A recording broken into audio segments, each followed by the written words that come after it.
tentang distribusi hujan. Selama ini kita cuman nyari hujan rata-rata, gitu kan. Jadi kita ini contoh soal yang kemarin, iya yang ini yang baru. Jadi kalau kemarin saya lihat kita cuman membahas soal hujan rata-rata Thiessen, terus debit dari suatu hujan gitu ya, tapi kita belum membahas distribusinya. Jadi misalkan hujan yang terjadi selama 4 jam dengan hujan rata-rata sekian, per jamnya itu kira-kira distribusinya kayak gimana? Nah itu kita belum bahas. Jadi saya nemu contoh soal tahun berapa itu ya? Bentar. 2014. Oh iya silakan. Soal 2014. Ini 2014 juga saya masih kuliah ya. Ini contohnya ketika diketahui hujan rata-rata, enggak, kalian menghitung dulu hujan rata-ratanya. Di sini ada hujan dari masing-masing tahun di masing-masing stasiun ya ABCD. Di sini diminta menghitung tinggi hujan jam ke-1, ke-2, ke-3 gitu ya. Jadi kayak hujannya 3 jam, distribusinya gimana dari yang jam pertama sampai jam ketiga. Itu seingat saya kita belum pernah membahas tentang itu, tapi kita sudah membahas materinya, ada contoh soalnya, tapi belum diaplikasikan kalau jadi soal ujian itu seperti apa sih gitu. Jadi mungkin kita hari ini akan membahas 2 soal itu. Saya harap tidak sia-sia gitu ya. Kalau yang di soal 2017 ini, sebentar saya. Bedanya dari yang kemarin, mungkin kalau kalian lihat pertanyaannya mirip-mirip sama yang kalian kerjakan di tugas. Yang kalian disuruh menggambar diagram gitu ya.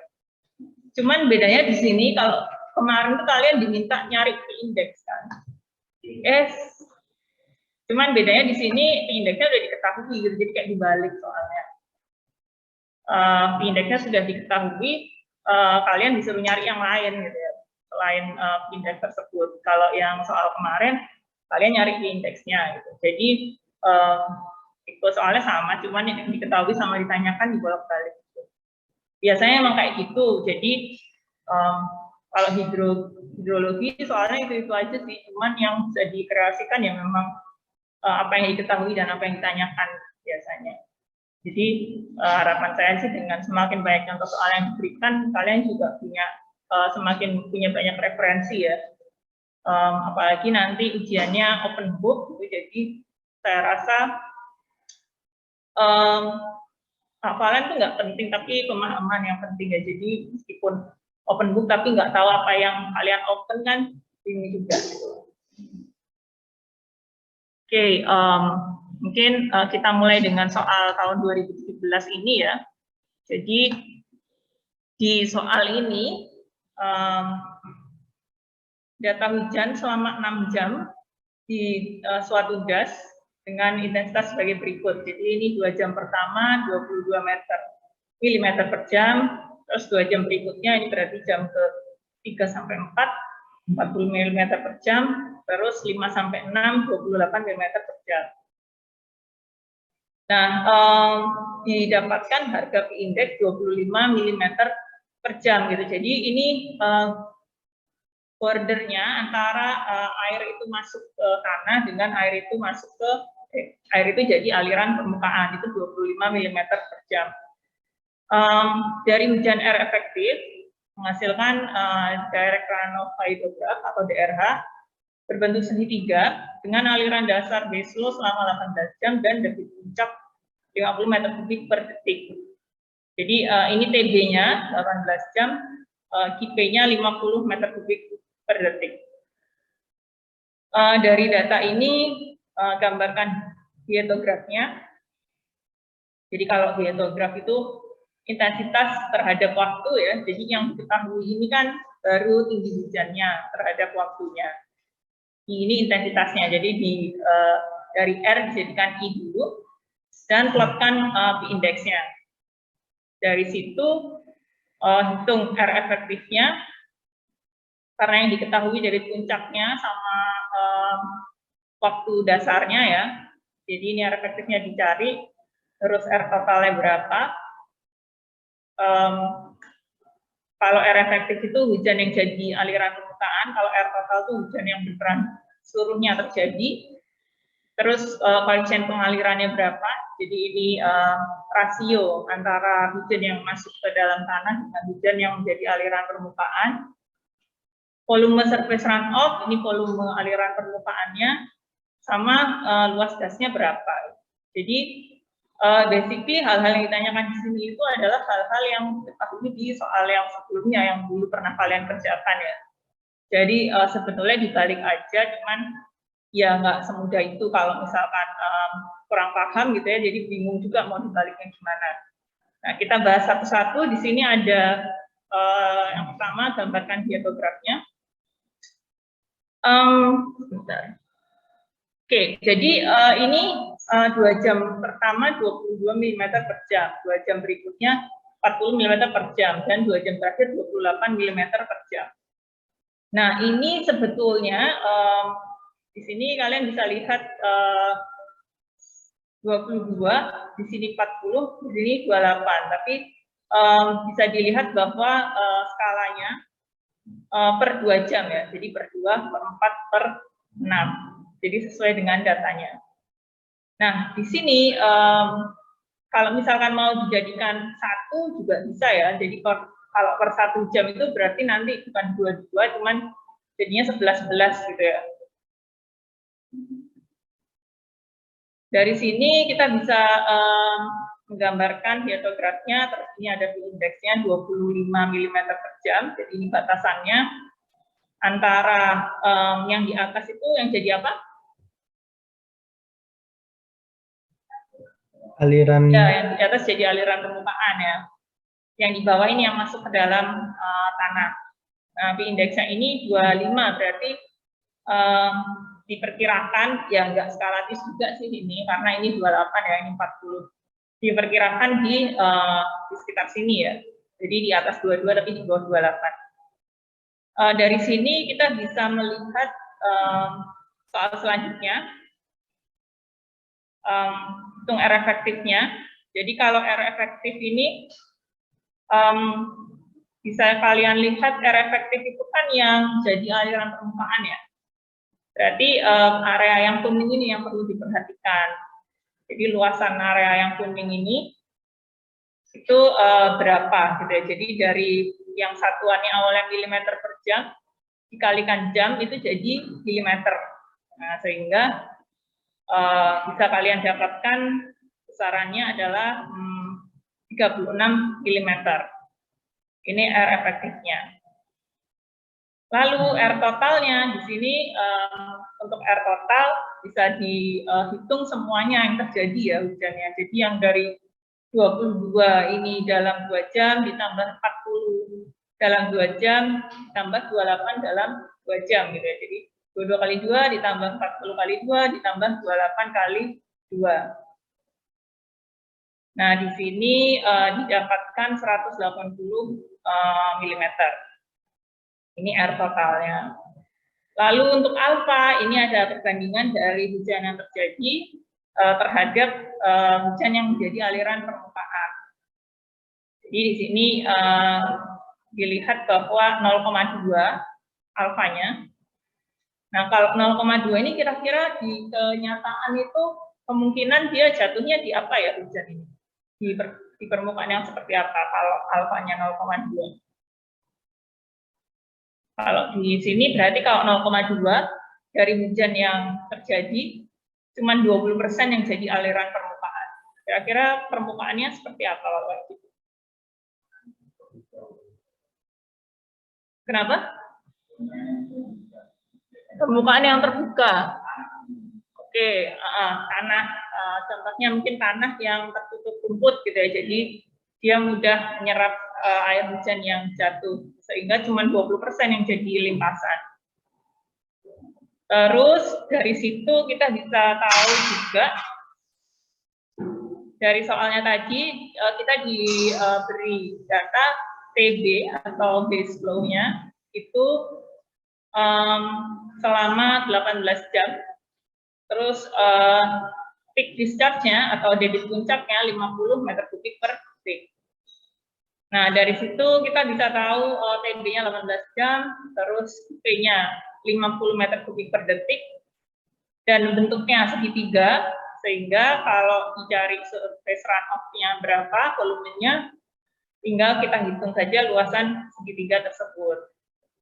Jadi kalau misalkan nanti yang diketahui misalnya hidrogasnya tidak berbentuk segitiga, ya maka untuk volume surface runoff-nya tidak lagi, nggak bisa pakai rumus luasan segitiga, ya mungkin trapesium, atau bisa juga segitiganya nggak sama kaki, itu berarti nanti beda lagi rumusnya, nggak bisa setengah kali alas kali tinggi.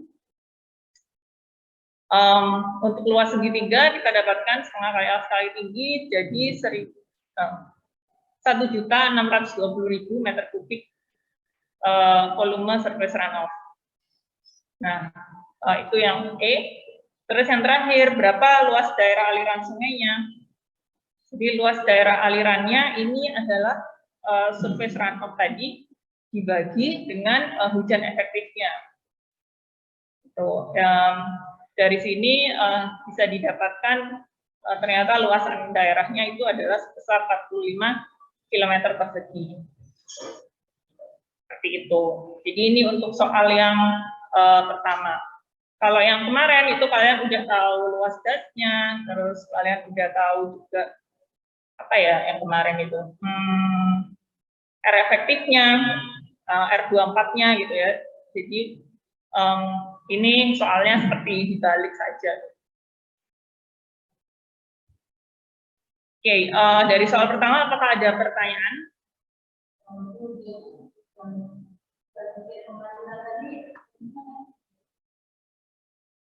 Oh iya betul, harusnya R efektif dibagi R total ya.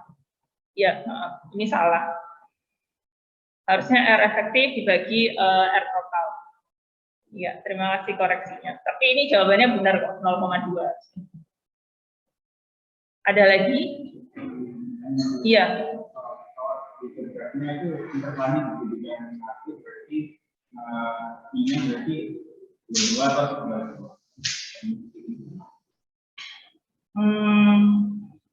Jadi ini tuh kan harusnya diatografi itu iya. Tapi kalau saya lihat di sini ini tuh pakai R dia. Karena di sini oke. Di sini sudah diketahuinya I 2 jam pertama 22 mm per jam kan, karena sudah milimeter per jam. Jadi kalau misalkan dijadikan tetap ininya 1, ini tetap 22. Jadi bukan 11 ya, tidak seperti yang tadi saya bilang di awal 11. Karena ini sudah dalam bentuk I diketahuinya, bukan dalam bentuk R lagi. Kalau dalam bentuk R nanti bisa kalau 22 mm itu 2 jam, berarti per jamnya itu 11 mm. Oke, terima kasih. Udah, saya lihat berarti sudah paham ya dari pertanyaan-pertanyaan dan koreksinya. Terus yang kedua, ini tentang distribusi hujan. Jadi ini mereview materi saja. Jadi materi ini sudah pernah saya berikan di materi hujan. Kalau kalian lihat PPT-nya, itu ada di bagian terakhir dari materi hujan. Kemarin waktu saya cari-cari kira-kira apalagi ya yang perlu disampaikan, terus saya lihat ini kayaknya masih kurang kita bahas gitu ya, dan ternyata ada contoh soal dari ETS tahun 2014. Jadi mungkin di kesempatan ini kita bahas sebentar dari contoh soal ini dan mereview juga materinya. Untuk perhitungan tinggi hujan ini sebenarnya ada rumusnya ya. Jadi rumus dari distribusi hujan ini terbagi berdasarkan waktu hujannya. Jadi jika diketahui hujan dengan durasi tertentu, kita bisa menentukan ini termasuk yang mana nih. Jadi kita bisa pakai rumus yang mana nih yang cocok gitu. Nah, ini dibagi jadi 3 kelompok. Yang pertama, hujan dalam durasi 1 sampai 10 hari. Ini biasanya kalau gerimis, terus gerimisnya lama gitu ya, sampai beberapa hari. Terus ada juga ini yang paling sering, hujan dengan durasi 1 sampai 24 jam. Dan juga ada hujan yang di bawah 1 jam. Jadi ini 0 sampai 60 menit atau 0 sampai 1 jam.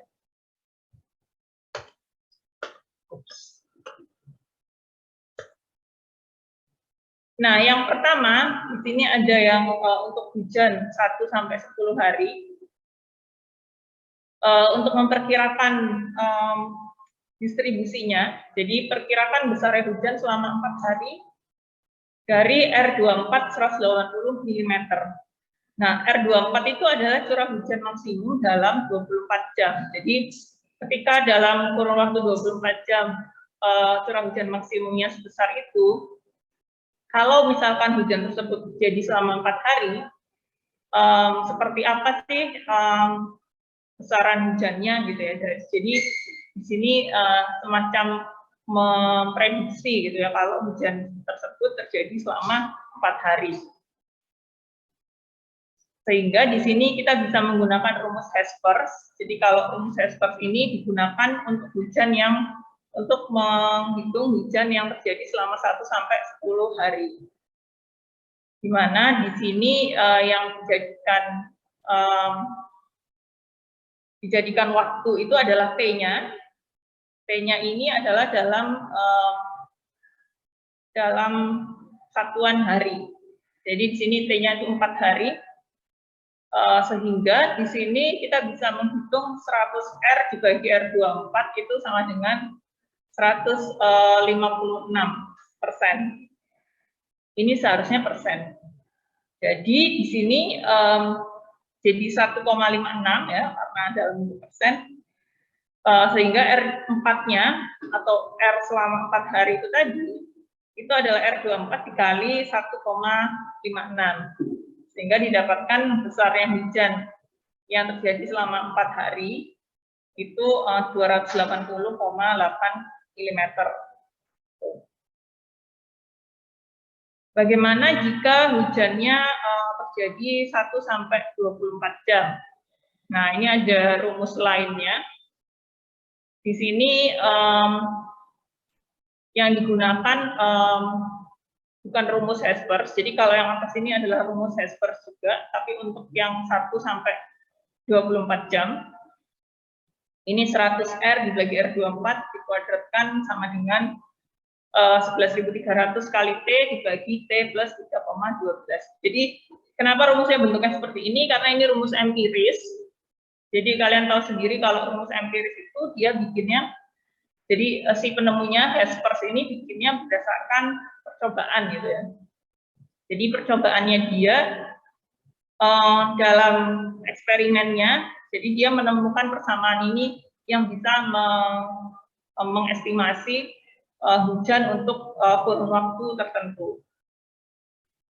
Nah, perhitungan rata-rata hujan sampai jam ke T, di sini untuk hujan yang 1 sampai 24 jam, RT ini sama dengan R24 dibagi 5 dikali 5 per T pangkat 2 per 3. Ini mirip banget sama rumus Mononobe, cuman bedanya di sini dia nggak pakai 24 tapi pakainya 5 ya. Yang tadi untuk rata-ratanya, sedangkan untuk tinggi hujan pada jam ke sekiannya, misalkan jam ke-1, jam ke-2, karena tadi untuk hujan 1 sampai 10 jam ya, itu bisa menggunakan rumus RT absen. Ini RT absen digunakan ketika sudah mengetahui RT-nya. Jadi pakai rumus yang tadi sebelumnya terlebih dahulu. Untuk T-nya ini tergantung dari besaran waktunya yang dicari ya. T dikali RT dikurangi T-1 dikali R T-1. Maksudnya R T-1 ini adalah hujan dari durasi sebelumnya. Jadi kalau untuk mencari jam pertama ya berarti R T-1-nya ya 0. Ya. Contohnya seperti ini. Jadi ini perkirakan tinggi hujan dalam 4 jam dari data hujan R24 sama dengan 240 mm. Nah, di sini kita bisa melihat dari R24 ini dihitung R4-nya. Ini kalau pakai rumus Hespers yang tadi ya. Jadi kalau mencari R4 ini adalah tinggi hujan dalam 4 jamnya. Jadi bukan distribusi hujan di jam ke-1, 2, 3, 4. Jadi ini langsung dalam 4 jam. Kalau dalam 24 jam itu tertingginya 240 mm, kalau hujan tersebut dalam 4 jam itu berapa tingginya? Di sini pakai rumus yang tadi ya, rumus Hespers yang tadi. Yang sebelumnya ini 100 per R ini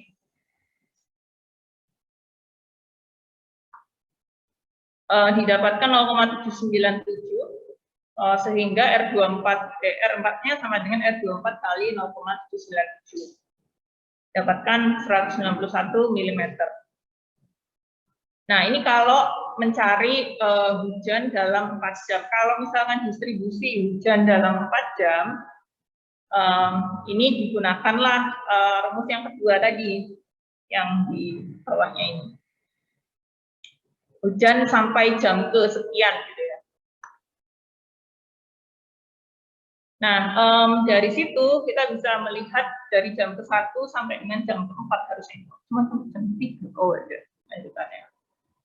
Jadi jam ke-1 sampai dengan jam ke-4, pertama-tama dihitung hujan rata-ratanya dulu, RT-nya dulu, terus baru bisa dihitung tinggi hujan pada jam tersebut. Oke, jadi di sini pertama hitung R1-nya terlebih dahulu, dari R24 yang diketahui ya. Dari sini didapatkan R1-nya 140,4, terus R2-nya ini 88,4, R3-nya ini 67,5. Nah, ini belum tinggi hujannya, ini masih hujan rata-ratanya. Jadi berapa tinggi hujan yang sebenarnya? Itu berarti pakai RT absen, itu perhitungan tinggi hujan pada jam kesekian. Jadi kalau mau digambarkan grafiknya, itu pakai yang RT absen ini. Dari yang pertama ini berarti 140,4, lalu yang jam kedua 36,4, ini dengan menggunakan rumus yang ini ya. T dikali RT dikurangi T-1 dikali RT-1. Jadi kalau untuk RT2 itu berarti 2 dikali RT, ini RT-nya, dikurangi 2 kurangi 1 dikali RT-1 ini dari yang RT absen sebelumnya. Sorry, dari RT sebelumnya, bukan RT absen. Jadi ini RT sebelumnya. Sama halnya dengan jam ketiga juga seperti itu, dan yang jam keempat juga dengan rumus yang sama. Lalu kita bisa merekap distribusi tinggi hujan di jam pertama sampai jam keempat itu seperti apa gitu ya. Jadi sini kalian bisa membayangkan distribusinya ketika di jam pertama hujannya tinggi, lalu lama-lama semakin mereda ya, karena hujan tersebut berhenti setelah jam keempat. Gitu. Jadi di sini bisa kalian lihat 140 terus menurun jadi 36, 25 sampai 20. Itu untuk hujan dengan durasi 0 sampai 1 sampai 10 jam. Untuk yang 0 sampai 1 jam ini ada konstanta yang diperlukan gitu ya. Jadi ada A sama B-nya. Nah, A sama B ini tergantung dari besarnya menit yang ditinjau ya, karena ini untuk 0 sampai dengan 1 jam. Jadi sebenarnya nggak sampai 1 jam, sampai 59 menit, karena kalau 1 jam kalian sudah pakai yang rumus setelahnya, yang 1 sampai 10 jam. Tuh, jadi untuk ini cuma sampai 0 sampai 59 menit. Contohnya di sini ada hitung besarnya hujan dengan waktu 30 menit dari data hujan harian R24 sama dengan 140 mm. Nah, berapa besar hujan selama 30 menit ini perlu menggunakan konstanta A dan D. Jadi untuk konstanta A dan B ini tersedia angkanya, tinggal dipakai aja. Cuman untuk angka-angka yang berada di antara nilai yang tidak ada di tabel, misalkan di sini cuma ada kelipatan 5 ya. Jadi kalau misalkan butuh yang bukan kelipatan 5 ya berarti harus diinterpolasi. Ya. Jadi agak ribet memang untuk yang perhitungan ini. Nah, untuk 30 menit kita dapat nilai A-nya itu 524, nilai B-nya itu 1272. Ini juga berdasarkan percobaan ya, makanya rumusnya empiris, banyak konstantanya. Dari sini kita bisa tahu A dikali R24 dibagi R24 tambah B itu sama dengan nilai R yang akan kita cari. Sehingga diperoleh nilai R-nya 52 mm jika hujan tersebut terjadi selama 30 menit. Seperti itu. Nah, bagaimana kalau dijadikan sebuah soal? Ini saya ambil dari soal tahun 2014. Jadi, sebetulnya untuk distribusi hujan ini sudah lama nggak muncul di ETS ya, jadi jarang dimunculkan. Tapi sebetulnya materinya itu ada di perkuliahan, jadi masuk ke materi hujan. Cuman yang lebih favorit dikeluarkan di ETS itu dari hujan itu kan Thiessen itu ya. Jadi Thiessen lebih sering dikeluarkan dibandingkan dengan untuk perhitungan distribusinya ini. Tapi sebenarnya untuk menentukan distribusi itu bisa di mix gitu loh dengan soal Thiessen juga bisa dihitung distribusinya seperti apa. Contohnya ada di soal ini. Jadi ada das dengan 4 stasiun hujan ABCD. Di sini kalian nggak diminta buat menghitung bobot luasannya. Tidak seperti di latihan kalian diminta menghitung bobot luasannya sendiri. Tapi kalau di soal ini sudah diketahui bobotnya 20%, 40%, 30%, dan 10%. Ya, jadi 0,2, 0,4, 0,3, dan 0,1. Dari masing-masing stasiun ini punya pencatatan hujan harian dengan data sebagai berikut. Datanya random ya ini, sama sekali nggak beraturan. Jadi bisa diambil ini data yang ada dari masing-masing stasiun. Gitu. Jadi nantinya pastinya akan dibutuhkan perhitungan hujan rata-rata maksimum dari das ini yang akan dijadikan R24. Jadi untuk R24 ini kan hujan maksimum yang terjadi selama 24 jam. Jadi diambilnya memang biasanya dari data hujan harian. Cuman karena di sini ada 4 stasiun sehingga harus ditinjau dulu rata-ratanya. Lalu ada soal lagi hitung intensitas hujannya dengan metode Mononobe untuk durasi hujan 3 jam dengan konstanta 2/3. Nah, dari situ bisa juga dihitung tinggi hujan untuk durasi 3 jam dan distribusi tinggi hujan jam ke-1, 2, 3-nya. Lalu bisa digambarkan. Yang pertama kita perlu hitung rata-ratanya terlebih dahulu ya. Jadi berdasarkan nilai A, WD, WC, WD dikalikan dengan hujan masing-masing di stasiun masing-masing, lalu didapatkan hujan rata-ratanya di masing-masing tahun ya.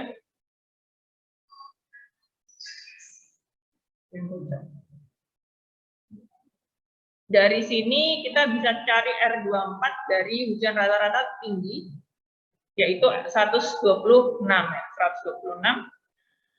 Kita gunakan sebagai R24, lalu kita cari intensitasnya dengan rumus Mononobe tadi, didapatkan intensitasnya sebesar 21 mm per jam. Nah, dari sini kita perlu mencari hujan selama 3 jamnya. Jadi untuk hujan selama 3 jam ini pakai R24 yang 126 ini ya. Jadi untuk hujan selama 3 jam, ini pakai rumus yang 100R dibagi R24 dikuadratkan. Yang ini.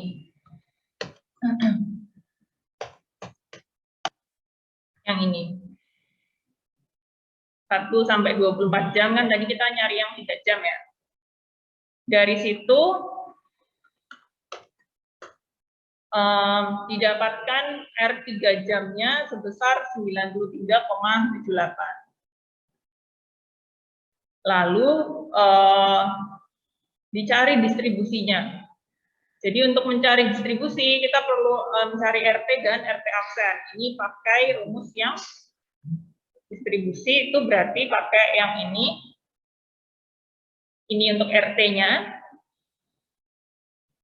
Ini untuk RT absennya. Jadi untuk distribusinya itu, lalu untuk tinggi hujannya itu pakai yang ini ya. Untuk masing-masing jamnya pakai yang RT dan RT absennya. Untuk pada jam kesekiannya itu pakai RT absen, tapi untuk mencari RT absen harus mencari RT terlebih dahulu.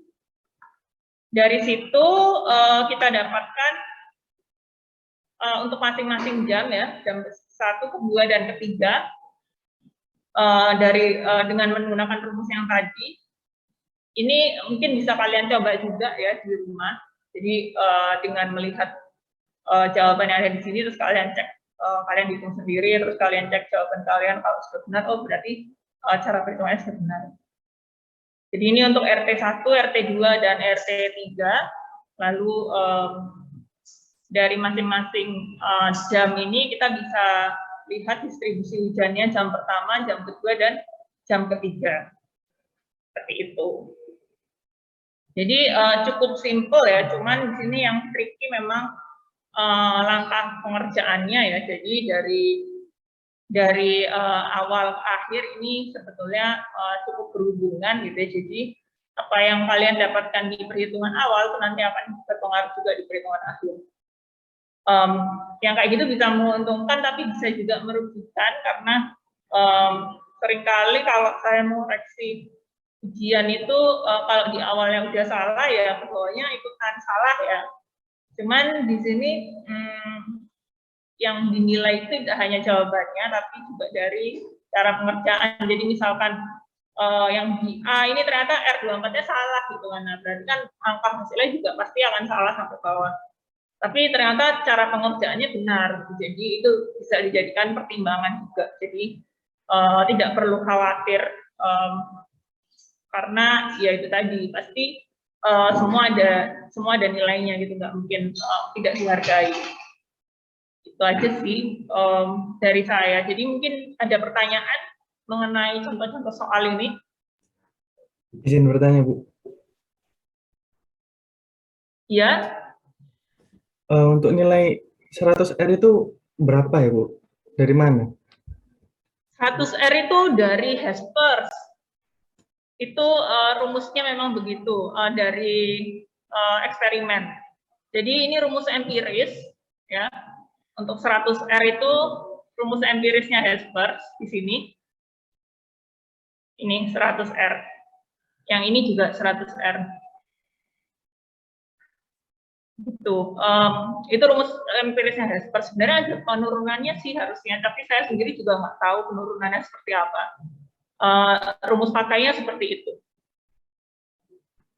Maksudnya dari yang contoh satu itu, Bu, yang 100R per 24 per R24 sama dengan 156% itu dari mana, Ibu? Saya kurang paham. Yang mana ya? Yang ini dah? Yang contoh satu, Bu, atasnya. Oh ini. Ini ya? Ya, yang itu, Bu. Kalau yang 156% ini kayaknya dari yang 362 log T plus 2, plus 6, dikurangi 206. Tapi dijadikan dalam bentuk persen. Itu kira-kira hasilnya segitu nggak? Iya. Tuh, temannya sedang hitung ternyata. Hasilnya segitu. Jadi ketika memasukkan nilai T-nya itu 4 hari ya, jadi di sini T 4, jadi ini 4 plus 6 jadi 10 ya. 362 log 10 dikurangi 206, ini dipersenkan, jadi 156%. Ini rumusnya kayaknya kurang, jadi harusnya ada persennya. Baik Bu, terima kasih Bu. Ya, sama-sama. Ada lagi?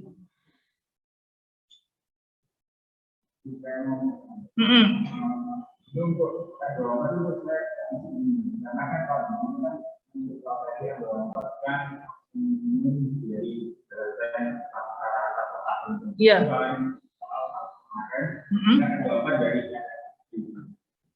R24 dari apa? Oh iya, karena ada yang seperti itu. Jadi itu tergantung dari keterangannya sih. Karena kalau dari R efektif mau dicari R24-nya itu juga bisa. Tapi di situ karena memang tujuannya itu untuk mencari selain itu ya, jadi bisa langsung dipakai R efektif itu bisa sama dengan R24. Karena R24 ini adalah R terbesar selama 24 jam.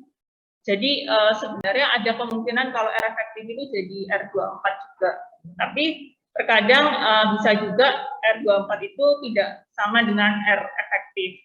Jadi sebenarnya itu lebih ke, kalau di ujian itu lebih ke keterangan yang diberikan gitu ya, seperti apa. Tapi kalau di kenyataannya R24 ini bisa dicari dari data hujan yang ada. Jadi dicari yang tertingginya.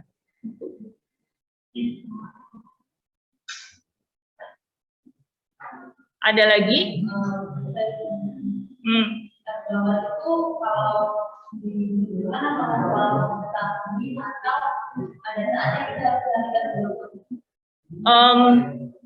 gini, kalau misalkan diminta mencari R24-nya, itu biasanya ada keterangan cari R efektifnya, itu bisa sama dengan R24. Jadi di soal itu biasanya diketahui R24 itu dari mana.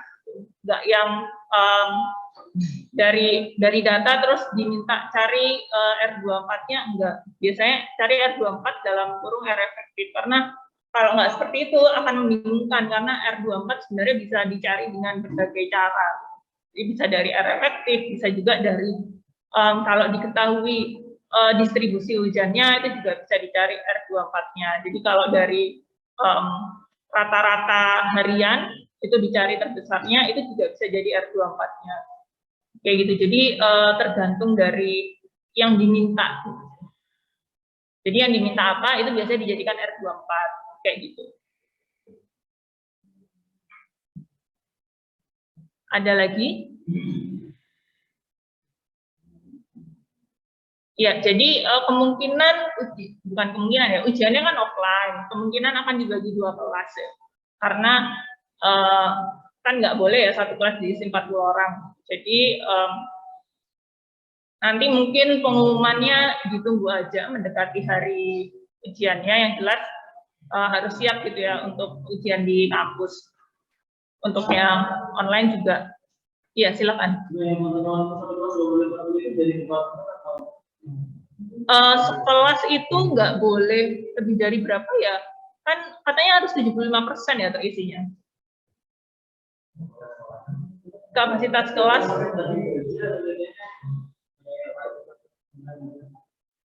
Gitu ya. Soalnya kalau yang dari aturan sebelumnya nggak tahu ya, kalau aturannya diganti lagi.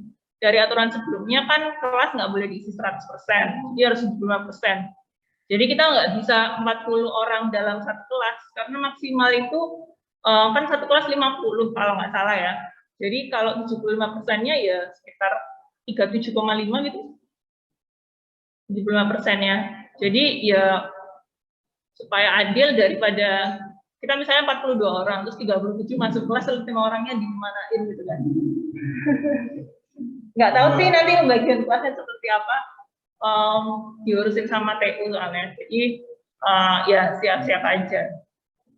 Karena kayaknya nggak ada kelas yang lebih besar dari 50, isi 50 itu kayaknya. Jadi ya udah. Seperti itu. Ada lagi pertanyaan dari yang online mungkin? Iya, silakan Mas Adam. Ini nanti ujiannya sistemnya boleh bawa catatan rumus nggak? Apa? Sistemnya boleh apa? Nanti ujiannya boleh bawa catatan rumus nggak? Atau open Ya book? boleh. Tahu saya ini ya open book ya. Cuman yang saya belum tahu itu apakah boleh menggunakan laptop atau tidak gitu. Secara kalau kalian kan bahan kuliah biasanya di save di laptop ya. Sudah jarang yang print sekarang sejak kuliah online. Kalau dulu mungkin masih sering ya yang print. Nah itu sepertinya nggak bisa sih. Jadi kalau mau bawa catatan tuh ya harus di print atau nggak ditulis gitu. Seperti itu. Open book.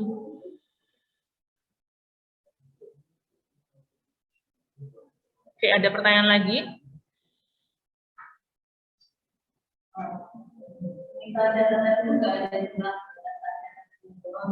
Kayaknya nggak ada. Ini sebenarnya belum dirapatkan juga kan. Sepertinya nggak ada. Sepertinya open book dan nggak ada batas catatan. Kalaupun ada nanti pasti diberitahu jauh hari sebelumnya, nggak yang H-1 gitu. Karena kelasnya paralel ya, jadi peraturannya harus sama semua kelas. Ini baru mau dibicarain besok sebetulnya, jadi saya nggak bisa ngasih kepastian yang pasti banget juga, cuman kemungkinan seperti itu. Ada lagi pertanyaan? Baik, kalau misalkan tidak ada, mungkin saya ingatkan lagi untuk isi presensi ya. Jadi kode presensinya ada di papan tulis yang offline, yang online silakan mengisi dengan kode yang saya share di chat. Nanti di hari ujian juga akan diawasi oleh dosennya sendiri, gitu ya. Jadi jangan khawatir kalau misalkan ada hal-hal yang kurang jelas, gitu mungkin bisa ditanyakan saat itu. Iya hari Kamis ya. Jadi kalau hari Selasa nanti nggak ada kelas, jadi kalian bisa belajar mandiri ya di rumah masing-masing persiapan ETS atau mungkin belajar untuk ETS yang lain juga silahkan. Baik, kalau dari saya cukup sekian. Jadi untuk kuliah setelah ETS nanti akan disampaikan oleh Pak Damar ya. Jadi mungkin kalau dari saya mohon maaf apabila ada yang salah-salah kata atau yang kurang berkenan, mohon dimaafkan. Di sini kita sama-sama belajar juga.